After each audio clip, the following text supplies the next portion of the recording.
You can take a look at all the strategists on Wall Street and around the globe.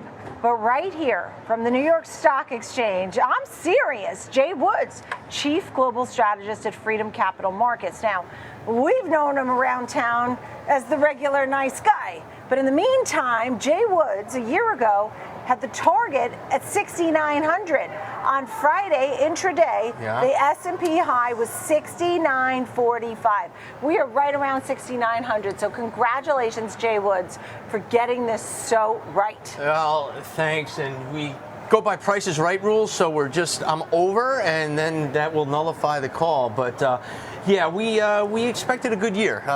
3 years of double-digit returns was something that we thought could happen. Now the question is, what is next? Let's not come here and spike the football. It was great. Sometimes you get a little lucky, and after Liberation Day, I was questioning my thesis, but we also learned that we backed down from some of those tariffs, and the economy was going to grow, and that's what we thought would happen, and would be a strong second half of the year. And now we're kind of like stumbling into the next year as to what's going to happen. And as we enter January, there are a few things that have me concerned. And that's why my forecast for next year is 3 to 5% higher, around 7,200. So an up year. Bull run continues, but not at the stampede that we have seen this bull take off. We've only had more than 3 years of double-digit returns once, and that was .com.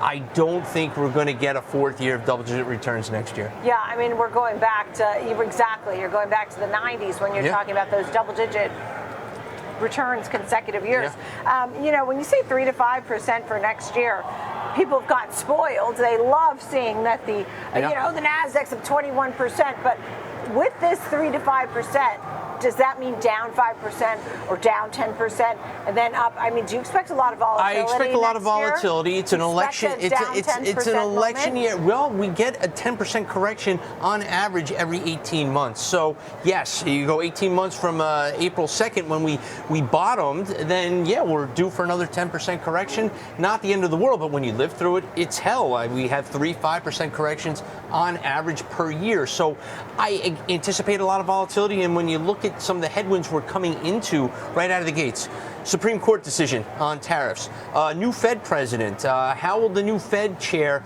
get along with the rest of the troops? We expect someone that wants to cut rates, but if you look at the dot plot, we're only positioned for one cut over the coming year, and then we have 4 new Fed voters. 2 of those are very hawkish. So it's going to be interesting to see if the Fed will continue to be a tailwind and we cut rates, or we'll have that headwind. And then turnover in Washington is anticipated come November. Long way to go before we jump into those waters. But these are things that the market doesn't like, uncertainty. You talk about 5% and 10% pullbacks. That 18 months, that would be from the Liberation Day. That would put us into 2026. You talked about 5% sell-offs a year as an average, so you're going to have days like that or weeks like that. Are those screaming buy opportunities for you in 2026? I think there are pockets of screaming buy opportunities right now. There are stocks breaking out that no one is talking about. No one is talking about Exxon Mobil breaking out to 52-week highs and on the verge of a 5-year breakout. Why? Because it makes no sense. Oil is $58 a barrel, yet Exxon Mobil is starting to make new highs. Something is going on, and then we see these inflationary fear trades with gold making new highs, copper, silver making new highs.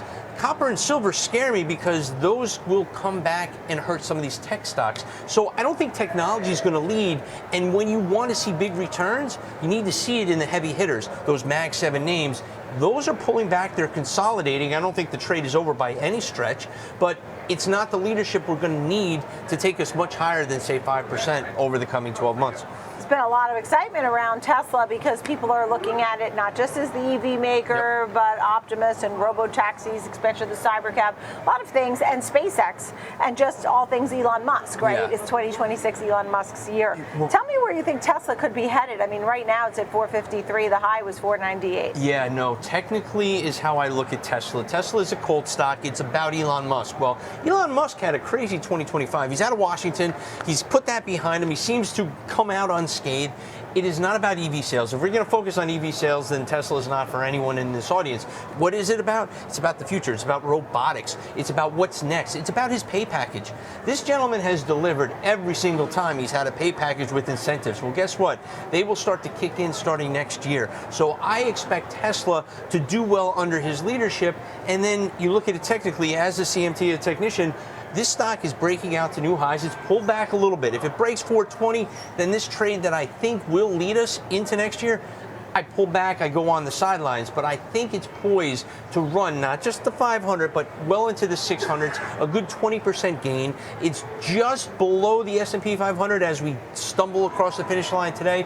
So I think Tesla is poised to have a great year, and it's not going to be about EVs and car sales. It's about what the future holds and what that pay package and those deliverables on autonomous driving and robotics lead for Tesla and lead for Musk. Tell me about FedEx. Why FedEx? FedEx, well, you look at the transports. The transports are breaking out, have already broken out. We've seen it in some of the trucking companies. Well, what's on its heels? Federal Express. That stock has gone nowhere for 3 years.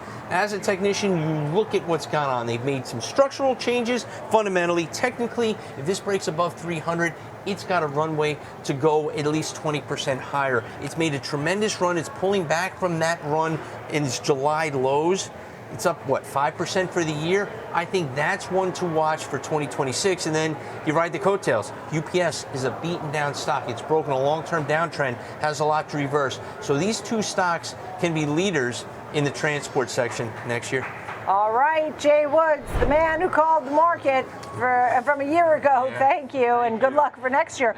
I'm not sure people are going to love 3 to 5% gain, but they'll take it. It's better than down, Jay Woods, Chief Global Strategist at Freedom Capital Markets.